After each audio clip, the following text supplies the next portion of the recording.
আপনাদের সন্তানদের মতো অনেক আল্লাহর বান্দা শুধু বন্যার মধ্যে ডুবে গেছে তাই নয়, এবং লাশ পর্যন্ত খুঁজে পাচ্ছে না। আল্লাহ যে এই সময় আপনাদেরকে এত নিয়ামত দান করেছেন, হায়াত বৃদ্ধি করে দিয়ে আরেকটা জুমার নামাজ আদায় করার সুযোগ দান করেছেন, সে মহান রব্বুল আলামিনের উপর উচ্চ আওয়াজ বলেন আলহামদুলিল্লাহ। সাথে সাথে প্যারা নবী, দুই জাহানের বাদশা নবী, মায়ার নবী, কামলিওয়ালা নবী হুজুর পুর নূর মুহাম্মদুর রাসূলুল্লাহ সাল্লাল্লাহু তাআলা আলাইহি ওয়াসাল্লামের উপর লাখ লাখ দুরূদ সালাম পেশ করেছি। আল্লাহ আমাদের প্রত্যেকের দুরূদ সালাম, দুরূদ শরীফ যেন প্যারা নবীর কদমে পৌঁছায় দেয়, সবাই বলুন আমিন। সম্মানিত হাজিরিন, আপনারা জানেন বাংলাদেশে যে অবস্থা, আসলে যদি হাঁটি ইমানদার কিও হয়, আল্লাহর কসম, যদি হাঁটি ইমানদার কিও হয়, রাত্রে কারো ঘুম হবে না। কেন জানেন? আপনি যে এত বেডরুম, এত সৌন্দর্যের জায়গার যে ঘুমাচ্ছেন, আপনার একজন মুসলমান ভাই, আপনার ইমানি ভাই পানির মধ্যে কোথায় গিয়েছে ও জানে না, মা কোথায়, বাবা কোথায়, ভাই কোথায়, নিজের স্বামী কোথায় খুঁজে পাচ্ছে না। আল্লাহ আমার ভাইদেরকে যারা যারা এই বন্যার মধ্যে দুনিয়া থেকে মায়া ত্যাগ করে চলে গেছেন, আল্লাহ প্রত্যেক মুসলমান ভাই বোনদেরকে আল্লাহ জান্নাতি নসিব করুক, সবাই বলুন আমিন। তাহলে একটু ওনাদের জন্য দোয়া করার দরকার আছে না নাই? চেষ্টা করবেন ৫ ওয়াক্ত নামাজ যেখানে পড়েন না কেন একটু হাত তুলে, যদি আল্লাহ যদি চাইতো আমাদের এই এলাকা তো বন্যা দিতে পারতো না। আল্লাহ যে আমাদেরকে এই বন্যার থেকে যে হেফাজত করেছেন, আমাদেরকে যে পরিবারকে যে হায়াত বৃদ্ধি করে দিয়ে এত সৌন্দর্য দিন কাটার সুযোগ দান করেছেন, আল্লাহ আমার যারা এই বন্যার মধ্যে রয়েছে, আল্লাহ আমার ভাইদেরকে হেফাজত করুক, সবাই বলুন আমিন। আল্লাহ আমাদের প্রত্যেকদেরকে এই সমস্ত আল্লাহর গজব এবং আটই গজব এবং ঘূর্ণিঝড়, ভূমিকম্প, এ সমস্ত আল্লাহর পরীক্ষা থেকে আল্লাহ আমাদেরকে সবাইকে হেফাজত করুক, সবাই বলুন আমিন। ফেনী, নোয়াখালী, আপনারা টেলিভিশনে দেখতেছেন না বাবা, কি অবস্থা, পানি, এমন পানি উঠছে 2 তলা 3 তলা প্লেট পর্যন্ত ডুবে যাচ্ছে। বাসার উপায় আছে? 2 তলা 3 তলা যে পানি ডুবে যাচ্ছে, বাসার উপায় নেই। অনেক মানুষ মারা গিয়েছে ওইখানে, আল্লাহর বান্দা জানাজা পর্ব দূরের কথা, লাশ পর্যন্ত খুঁজে পাচ্ছি না। আল্লাহ ওই বান্দাদেরকে জান্নাতি মেহমান হিসেবে কবুল করুক, সবাই বলুন আমিন। তাহলে যারা কষ্টতে আছে ফেনীতে, নোয়াখালীতে, ওনাদেরকে একটু আমাদের সাহায্য সহযোগিতা করার দরকার আছে না বাবা? নাই? ওনারা যে ধর্ম হোক না কেন, ওনারা যে ধর্ম হোক না কেন, ওনাদেরকে বাঁচানোর নাম তো ইসলাম, সুবহানাল্লাহ বলেন না? ওনাদেরকে তো পানির থেকে, আপদ বিপদ থেকে রক্ষা করে আনার নাম তো ইসলাম ধর্ম, শান্তির ধর্ম। তাহলে ওনাদের আমাদের সবার দরকার উচিত। এখন আমাদের গৌসি কমিটি ভাইরা, আমাদের সুন্নিয়তের অনেক ওলামায়ে কেরামরা, অনেকজন সেখানে গিয়েছে মানুষকে সাহায্য সহযোগিতা করার জন্য। আপনাদের এলাকা থেকেও যাচ্ছে মনে হয় আমার ভাইয়েরা, আমি শুনেছি এখান থেকেও একটা টিম সেখানে যাচ্ছে। আমার ভাইদেরকে কবুল করুক, সবাই বলুন আমিন। এটার নাম তো ধর্ম, এটার নাম তো ইসলাম, এটার নাম তো মুসলমানের পরিচয়। যেমন আগামী পরশু অথবা রোববার আমার ভাই সহ, মিডিয়া সহ আমাদের অনেক ওলামায়ে কেরামরা রোববার সন্ধানাস থেকে ওইখানে যাবেন, ফটিকছড়িতে যাবেন, যেখানে যেখানে বন্যা হয়েছে সেখানে যাবেন। আল্লাহ আপনারা যদি পারেন ওনাকে হোক আমাদের ভাইদেরকে হোক যারা যাবে তাদেরকে একটু সাহায্য করবেন তো, বলেন না করবেন তো? যে 1 টাকা হোক 2 টাকা হোক 100 টাকা হোক যে যেভাবে পারেন, আজকে যদি আপনি ওই ভাইয়ের জন্য যদি যান, আগামীকাল আপনার বিপদ আসতে পারে। তাহলে আপনার জন্য আল্লাহ আপনাকে, আল্লাহর বান্দাকে আপনার উসিলাই বানাই দেবে। সুবহানাল্লাহ বলেন না? আজকে যদি আপনি আরেকজনের ভাইয়ের জন্য করেন, আপনার জন্য আরেকজন ভাই আসবে, এটা ঠিক না? তাহলে এটা একটু দরকার আছে, আপনারা এই কাজটা করবেন সবাই মিলে, একজন নয় সবাই মিলে করবেন। আল্লাহ আমাদের প্রত্যেকের কবুল করুক, সবাই বলুন আমিন। একটু দুরূদ শরীফ পড়ুন, সালাতুন ইয়া। আমি গত জুমায় আলোচনা করলাম মুসলমানের ভাই অপর মুসলমানের ভাইয়ের হকের সম্পর্কে, জানাজার নামাজের সম্পর্কে, ঠিক না? মন আসলে জানি না জানাজার নামাজের সম্পর্কে, জানাজার নামাজ পড়লে কি লাভ সেটার আলোচনা করিলাম আমি। কিন্তু আজকে আমার আলোচনা হবে কবরে আমরা সবাই যাব কি যাব না? নজাইম ফাল্লা হয় না, হনে কি হনে টিয়া দিয়ে রাজা রাইলে হনে এটা হায়াত কিছু লইয়ার হনে দুনিয়াত বাঁচি যায়, এমনি হনে সুযোগ দিবা ফাল্লা না জারাইলে এক পরিমাণ দিত না। তাহলে আজকে আমাদের আলোচনা হবে কবরে যে আমাদের কি প্রশ্ন হবে, ইমানদারের কি প্রশ্ন, কাফের মুনাফিকদের কি প্রশ্ন হবে কবরে। এটা একটু আমাদের এখান থেকে জানে শুনে আমল করে কবরে যাওয়ার দরকার আছে না? আছে। আবার আপনারা ইমানদার হলো কাফেরদের, মুনাফিক এবং তাদের কবরে সওয়াল জবাব আরেক রকম হবে। ইমানদারের সওয়াল এবং সওয়াল জবাব আবার আরেক রকম হবে। আবার ইমানদারের প্রশ্ন হবে 4টা। কয়টা? অনরা বহুতবার শূন্য উন্নন্দে আর খবরত প্রশ্ন করবে তো হবো 3। কিন্তু ইমানদার হলে আপনাকে প্রশ্ন করবে কয়টি? 4টি। যদি কাফের মুনাফিক হয় ওনাকে প্রশ্ন করব কয়টি? 3টি। তাহলে আজকে আমরা আলোচনা করব ইমানদারের প্রশ্ন কি হবে। এর আগে আমি একটা আয়াত কারিমা আপনাদের সম্মুখে তেলাওয়াত করেছি। এই আয়াতের মানিটা তরজমাটা আপনাদেরকে বলতে হবে। আমি কি আয়াত পড়েছি? পারা নম্বর 5 বলেন না, পারা নম্বর 5 পৃষ্ঠা নম্বর 7, পৃষ্ঠা নম্বর 7 করলে পাবেন পৃষ্ঠার মাঝখানে আল্লাহর 30 পারা কালামুল্লাহর শরীফে আজকের যে ইবনে নাবাতা একটা আয়াত কারিমা ওখান থেকে এনেছেন।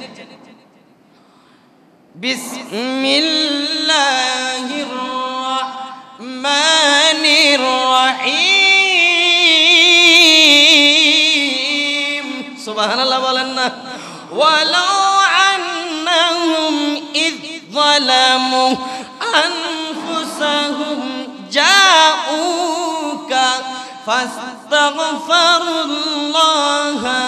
واستغفر لهم الرسول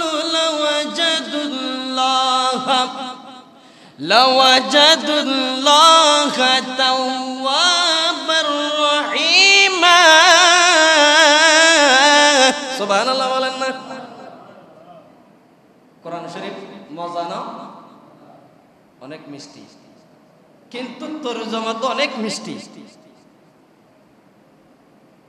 আমরা কি গুনাহগার নাকি নিষ্পাপ বলতে হবে বাবা। আমরা কি গুনাহগার নাকি নিষ্পাপ? গুনাহগার। এখানে হজ করেছেন এরকম কেউ আছেন? উমরা করেছেন, বড় হজ করেছেন, কিন্তু থাকলো এখন মিডিয়ার মধ্যে অনেক ওলামায়ে কেরামরা, অনেক মৌলবীরা ফতোয়া দিচ্ছে কিরকম জানেন?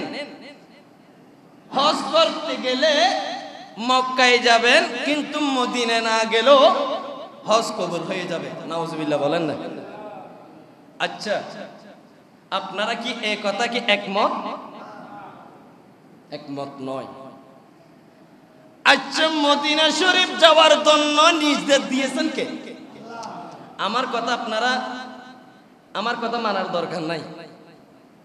আপনাদের মসজিদের ইমাম সাহেব, আমার হুজুরের কথা মানার দরকার নাই। মানবের কার কথা? আল্লাহর কথা। যে আমাদের দেশের মধ্যে অনেক আমাদের বাতিল ওলামায়ে কেরামরা আমাদেরকে এভাবে ধোঁকা দিচ্ছে, মক্কায় যাবে, মদিনা না গেলেও হজ কবুল হয়ে যাবে। নাউজুবিল্লাহ বলেন না। তাহলে আমি মানিটা বলে দিই। আল্লাহ বলেছে কি, ওয়ালাউ আন্নাহুম ইয যালামু আনফুসাহুম। আল্লাহ বলে, এ হাবিব, আপনার উম্মতারা যেমন আমার বান্দারা অপরাধ করবে, কি করবে? অপরাধ করবে, গুনাহ করবে, অন্যায় করবে, চুরি করবে, জেনা করবে, ডাকাতি করবে। হাবিব, আপনার উম্মতেরা আমার বান্দারা যখন গুনাহ করে ফেলে, যখন হুট যখন হেরে যা, হুট যখন থাকে না, অধিক সদিক যখন ঘোরাফেরা করে, অধিক সদিক ঘোরাফেরা করে, কোথাও যাওয়ার জায়গা থাকে না, আমি আল্লাহর কুদরতের জবানে বলেছি, যা উখা হাবিব, আমি আমার বান্দাদেরকে আপনার দরবারে যাওয়ার জন্য নির্দেশ দিয়েছি। সুবহানাল্লাহ বলেন। এটা কি আমার কথা নাকি আল্লাহর কথা? এটা আপনারা তো বিশ্বাস করবেন না। কোরআন কারিমে খুলেন, 5 নম্বর পারা 7 পৃষ্ঠাতে আছে। তাহলে আল্লাহ রাসূলের দরবারে যাওয়ার নির্দেশ দিয়েছেন কে? আল্লাহ। তাহলে আজকে থেকে কোন উলামায়ে কেরাম, কোন বাতিল ফিরকা, কোন সুন্নি আলেম হোক, এবং মাযহাবি হোক, এবং শিয়া হোক, এবং কওমি হোক, কেউ যদি বলে মক্কায় যাও, মদিনা যাইও না, তাহলে ওনাকে আপনারা প্রশ্ন করবেন, তাহলে আল্লাহর কথা কি মিথ্যা নাকি? ওই উলামায়ে কেরাম, ও মৌলবী, আজকে দেখো, আমার থেকে জিজ্ঞেস করতে হবে না, আপনাদের থেকে 30 পারা কালামুল্লাহ শরীফ ওনাকে দিয়ে বলবেন 5 পারা 7 পৃষ্ঠাতে, এখানে ওয়ালাউ আন্নাহুম ইযযালামু আনফুসাহুম জাউকা, এখানে একটু তরজমা করে দেখো। আল্লাহ স্বয়নে আল্লাহর দরবারের কথা বলে নাই, হ্যাঁ নাই খাবার কথাও বলে নাই, আল্লাহ স্বয়ং আল্লাহর প্রিয় নবীর কথা বলেছে। সুবহানাল্লাহ বলেন। তাহলে প্রিয় নবীর দরবারে যাওয়ার দরকার আছে না নাই? আছে। এরপরে কি বলেছেন আল্লাহ? এরপরে কি বলেছেন? আমাদেরকে আল্লাহ বলেছে প্রিয় নবীর দরবারে যেতে। আল্লাহর দরবারে, প্রিয় নবীর দরবারে যাব। ফাস্তাগফিরুল্লাহ, কি বলেছেন? ফাস্তাগফিরুল্লাহ। হাবিব, আমার বান্দা আপনার দরবারে এসে আপনাকে সামনে রেখে, কি রেখে? আপনাকে সামনে রেখে, আপনাকে উসিলা করে, আমার বান্দা যখন 2 হাত তুলে দেবে, কি তুলে দেবে? 2 হাত তুলে দেবে। আল্লাহ তারপর কি বলেছেন? ওয়াস্তাগফারা লাহুমুর রাসূল। হাবিব, আপনি যখন আপনার উম্মতের পক্ষ হয়ে, আপনার উম্মতের পক্ষ হয়ে আপনি যখন আমার কাছে সুপারিশ করবেন, সুবহানাল্লাহ বলেন, লাওয়াজাদুল্লাহ তাওয়াবার রহিমা। আল্লাহ কি বলেছেন? ও হাবিব, আপনার দরবারে যখন আমার বান্দা যখন গুনার গাঁটটি নিয়ে এসেছে, উনি তো আমার থেকে আর দূরে হতে পারে না। আমি আল্লাহ আপনার চেহারা মুবারকের দিকে তাকাইয়া আমি আল্লাহকে, আমার বান্দা আমাকে পেয়ে গেছে, আমি আমার বান্দার হাতকে কবুল করে ফেলেছি। সুবহানাল্লাহ বলেন। তাহলে আজকে থেকে যত গুনাহ করেন না কেন, আল্লাহতে এখানে একটা মাসালা বের হয়ে যায়। আল্লাহ বলেছে আমার হাবিবের দরবার হচ্ছে আমি কুদরতের দরবার। সুবহানাল্লাহ বলেন। এখান থেকে মাসালাটা এসে গেছে না? আমার দরবার ছেয়েও আমার হাবিবের দরবারে যাও, তাহলে আমার নবীর দিকে তাকাইয়া হলো তোমার গুনাহ আমি কবুল, আমি মাফ করে দেব। সুবহানাল্লাহ বলেন না? তাহলে আল্লাহ তাআলা আমাদের প্রত্যেকের বেশি বেশি পেয়ারা নবীকে জীবনের চাইতে মক্কায় গেলে মদিনা শরীফ যাবেন, মদিনা শরীফ গিয়ে রসুলকে সামনে নিয়ে হাত তুলে বলেন বাজি যেতে চাই কি? তো আল্লাহ কবুল করুক, বেগুন হন আমিন। তাহলে এই তরজমা শেষ। আমি এখন চলে যাব ইমানদারকে কবরে কি প্রশ্ন করা হবে, কি করানো হবে, আপনাদের থেকে বলতে হবে। ইমানদারকে কবরে কি প্রশ্ন করানো হবে। আবার এখানে কবরে সব মুসলমানদেরকে এক রকম প্রশ্ন করবে না, মুনাফিক কাফেরদেরকে এক রকম প্রশ্ন করবে, ওনাদেরকে করবে তিনটা, ইমানদারদেরকে করবে কয়টা? চারটা। হুজুর গুরুত্বপূর্ণ আলোচনা শোনার দরকার আছে। তাহলে এক নাম্বার, আমি গত জুমায় বলেছিলাম মানুষকে যখন বিসমিল্লাহি ওয়ালা মিল্লাতি রাসূলিল্লাহ বলে যখন কবরে যখন শুয়াই দেওয়া হয়, এটার মানে কি? আমার রাসূলের মিল্লাতের উপর আপনাকে শুয়াই দিয়েছি। সুবহানাল্লাহ বলেন না? তাহলে আমার রাসূল কবরে আসবে কি আসবে না? বিশ্বাস আছে তো? আর ইয়াত হদুকুর হদ রাসূল আন্না ননন্নান হদে তিবা খবর কেন আইব? ওনারা প্রশ্ন ওনারা করেন জিবে যে হই রাসূলি বে আন্নান মাড়ির মানুষ, তো মাড়ির মানুষই খবর কেন আই আইত পারবে না? মাড়ির মানুষ অনদের খবর ওনারা প্রশ্ন ওনারা হই দিয়ে মাটির মানুষ কোনোদিন কবর আসতে পারবে? কিন্তু উনি যদি প্রিয় নবী, যদি নূরের নবী হয়, যদি হায়াতুন নবী হয়, কোথায় আসতে পারবে? তাহলে আমাদের নবী কি নবী? হায়াতুন নবী। আমাদের নবী নূরের নবী। তাহলে আমাদের নবী কোথায় আসতে পারে? কবর আসতে পারে। তখন এটা শুধু আমরা বলতেছি না, আমাদের বিরোধী আমরা আমাদেরকে যারা বলে আমরা কে সিন্নিকুর জিলিফিকুর যারা বলে আমাদেরকে, ওনারাই তো এই তরজমাটা করেছে প্রিয় নবী কবর আসবে। সুবহানাল্লাহ বলেন। ওনারা বলতেছে, ওনারাই বলেছে। তাহলে এক নাম্বার, ইমানদার যখন মারা যায়, ইমানদার কি হয়ে যায় বাবা? মারা যায়। কবর দিয়ে ওনাকে দাফন করে। কি করে? আমরা চলে আসি না 40 কদম আসার পরে, কয় কদম?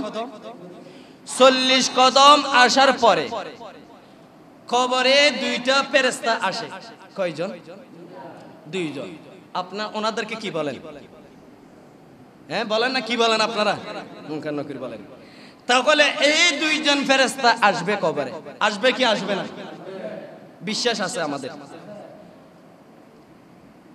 আপনাকে ওনারা শু থেকে আপনাকে ওনারা আমার রাসূল বলতেছে, এটা আমার রাসূল বললেন উম্মত তোমাদেরকে যখন শুয়াইয়ে দেবে, যখন তোমাদেরকে দাফন করে, যখন চলে যাবে 40 কদম, দুইজন আল্লাহর পক্ষ থেকে দুইজন ফেরেশতা এসে তোমাকে শুয়ে থেকে ওনারা বসাইবে। কি করবে? তখন বসার পরে ওনাকে প্রশ্ন করানো হবে। কি করানো হবে? ওনাকে কি এটা বলবে আপনি কি সুন্নি, জামাত, ওয়াহাবি নাকি শিয়া? এটা বলবে? এক নম্বর প্রশ্ন। কয় নাম্বার? ওনাকে এক নম্বর প্রশ্ন করানো হবে, মার রব্বুকা। মার মানে কে? মার মানে কি? কে? মার রব্বুকা। কি বলবে? তাহলে উনি যদি ইমানদার হয়, উনি হঠাৎ উত্তর দেবে ফায়াকুল রব্বি আল্লাহ। কি বলবে? আমার রব।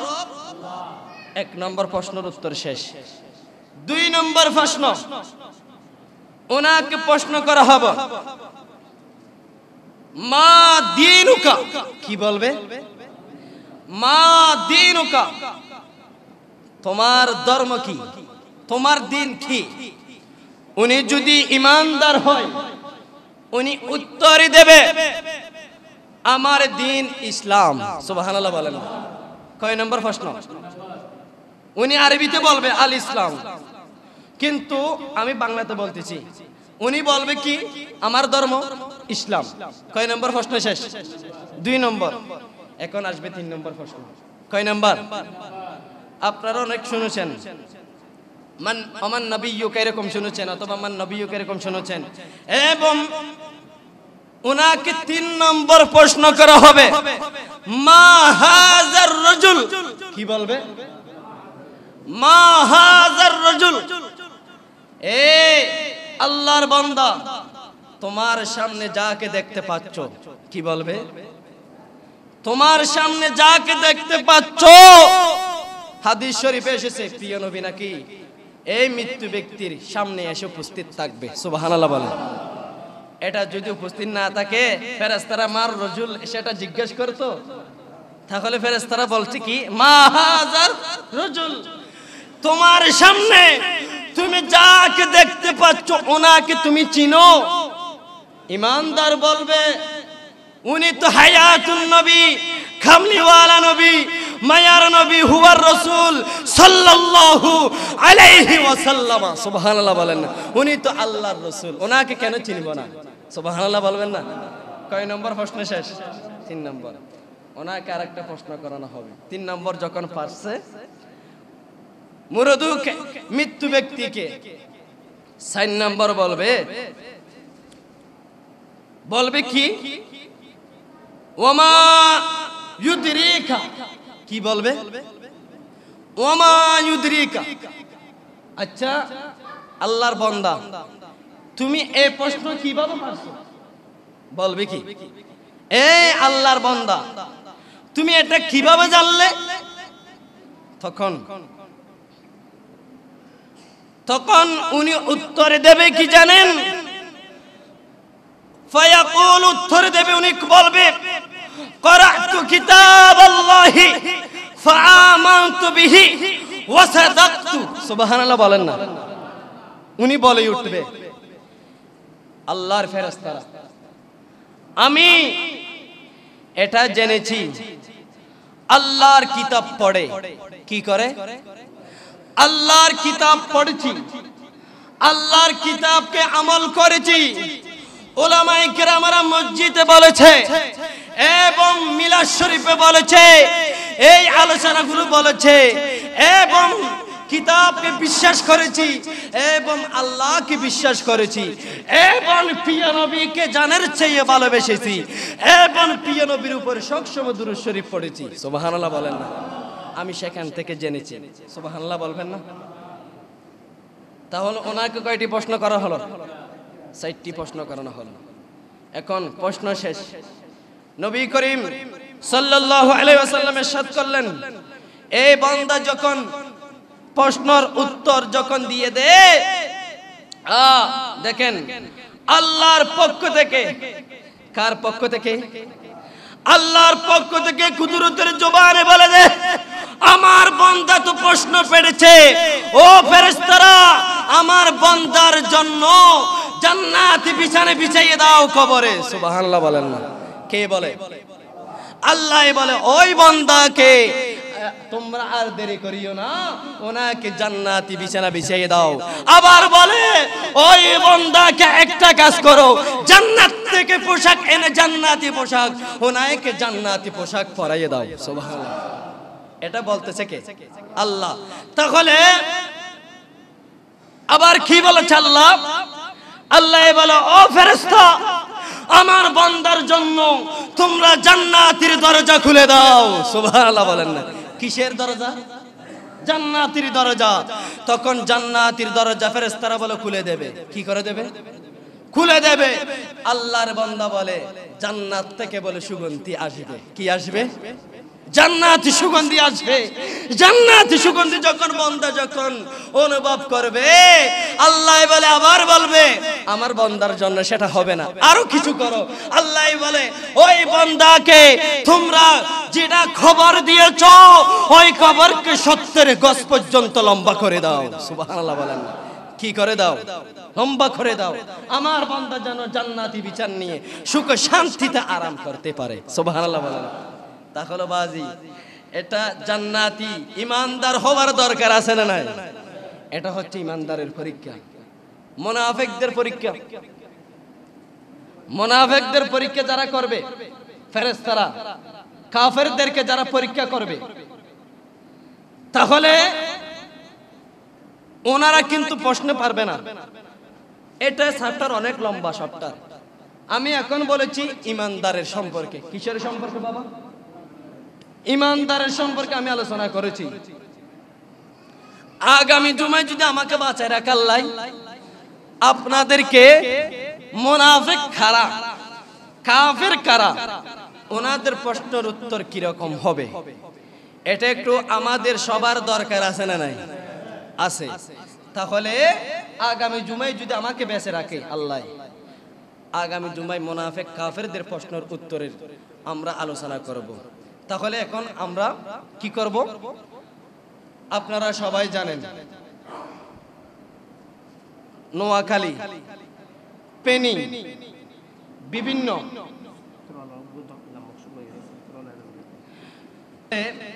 আমি জুমার আগে একটা কথা বলেছিলাম, মানুষের আপদ বিপদ আসে নিজের কর্মফল। কিসের ফল? নিজে যখন বলো পাপ করে, কি করে মানুষ? যখন পাপ করে করে, যখন কলবকে যখন অন্ধকারের মতো করে ফেলে, আল্লাহ বলে ওই বান্দাকে আমি বিপদ দিই না, ওই বান্দা ডেকে নিয়ে আসে। কি করে? ওই বান্দা নিজেই বিপদগুলো ডেকে নিয়ে আসে। তাহলে আজকে থেকে আমরা এই যখন বিপদের সময় মসজিদ খালি, ওনারা সন্ধান হইলে এটা বলি না মুসল্লি আগে এখনো নবারের শুধু আইতের আল্লাহ এতুন টিয়া ফাটাইলি, এতুন হাজ্য ফাটাইলি হইতো নয়। পাঁচ ওয়াক্ত নামাজ পড়ে বেরি তার আল্লাহ আদম করিব, ইয়ানার নাম তো, ইয়ানার নাম তো ইসলাম। আল্লাহ এই যে আমাদেরকে এত বিপদ দিচ্ছে, প্রতি বছর এই আনোয়ারাতে সন্ধান আসে বন্য হয়, এবছর হচ্ছে না, আল্লাহর কাছে শুকরিয়া আদায় করি। তাহলে আল্লাহর কাছে এভাবে শুকরিয়া আদায় করব, নামাজ না পড়ে নয়, নামাজ পড়ে তাহাজ্জুদের নামাজ পড়ে আল্লাহর কাছে শুকরিয়া আদায় করব। তাহলে আমাদের পাঁচ ওয়াক্ত নামাজ পড়ার দরকার আছে না নাই? নাই আল্লাহর গত জুমত তো পরে জুমত আরো মুসল্লি কমি যার, হয়তো ওনারা আর ফুয়াল একখানা দূর গিয়ে ফেললার। আল্লাহ আর ভাই আল্লাহ কবুল করুক, বেগর হনা আমি। তারা মা বাপ আল্লাহ বলি, নিজের সন্তান আল্লাহ বলি, এই সাগর সমুদ্র ইন ফেলাই যার বিধি, শুধু নিজের মা বাপ আল্লাহ নিজের ফুজিয়ে ললে দুহানা দিবেন না। আল্লাহ আর ভাই আল্লাহ সুস্থভাবে ফিরিয়ে আনো, বেগর হনা আমি। তাহলে বাজি পাঁচ ওয়াক্ত নামাজ পড়ার দরকার আছে না নাই? আছে। আমি অনুরোধ করিম দেখেন জিনিস নামাজ পড়া হনু ভাই, এই খবরের মাঝে প্রশ্ন পার কি ওনারা নাই, আপনাদেরকে আমি উত্তরটা বলেছি। এটা পারবে ইমানদাররা। কারা? ইমানদাররা প্রশ্ন পারবে, কাফের মুনাফিক প্রশ্ন পারবে না, বেনাবাজি প্রশ্নগুলো পারবে না। আর আপনি যদি ইমানদার হতে চান তাহলে এক নম্বর আপনার থেকে ইমানকে মজবুত করতে হবে। ইমান মানে কি আপনারা জানেন মনে হয়? ইমান মানে হচ্ছে প্রিয় নবী, কি রসুল, রসুলকে এভাবে মোহাব্বত করতে হবে, কলবে জায়গা দিতে হবে। ওই কলবে যখন জায়গা দিবেন, আপনাকে যখন আল্লাহ এভাবে তাকওয়ামান বানাই দেবে, পাঁচ ওয়াক্ত নামাজ যখন আপনি এখানে পড়বেন, মসজিদ হোক ঘর হোক, যখন পাঁচ ওয়াক্ত নামাজ যখন আপনি পড়বেন, পরহেজগার হয়ে যাবেন, ইমানদার হয়ে যাবেন, আল্লাহ আপনাকে অটোমেটিক কবরে প্রিয় নবীর সাথে সাক্ষাৎ করে দেবে। সুবহানাল্লাহ বলেন। তাহলে প্রিয় নবীর সাথে সাক্ষাৎ করার দরকার আছে না? তাহলে সঠিক ইমানদার, হাঁটি ইমানদার হয়ে পাঁচ ওয়াক্ত নামাজ পড়ে ইসলামের খেদমত করে আমাদেরকে আজকের জুমার থেকে শিক্ষা নিয়ে জীবনকে পরিবর্তন করার তৌফিক দান করে, সবাই বলুন আমিন। আর সম্মানিত হাজিরিন, আমার জন্য আপনারা দোয়া করবেন। আমি অনেকদিন ধরে সুস্থ ছিলাম, আপনারা জানেন না, অনেকদিন ধরে সুস্থ ছিলাম। আমি গত জুমা থেকে যাওয়ার পর থেকে 5 দিন সুস্থ ছিলাম। তাহলে আপনাদের দোয়া আমি এখন সুস্থ হয়েছি। আপনাদের দোয়াই, মুরব্বীদের দোয়াই, মা বাপের দোয়াই আমার জন্য দোয়া করবেন। আমার কথায় যদি আপনারা কোনো কষ্ট পেয়ে থাকেন আমাকে ক্ষমার দৃষ্টিতে দেখবেন। আল্লাহ আমাদের প্রত্যেকের এভাবে জুমার আলোচনা শুনে আমাদের কলবকে পরিষ্কার করার তৌফিক দান করুক, সবাই বলুন আমিন। ওয়া আখিরু দাওয়ানা আনিল হামদুলিল্লাহি রাব্বিল আলামিন। যারা সাইর সুন্নাত আদায় করেন নাই, আপনারা সাইর সুন্নাত আদায় করেন।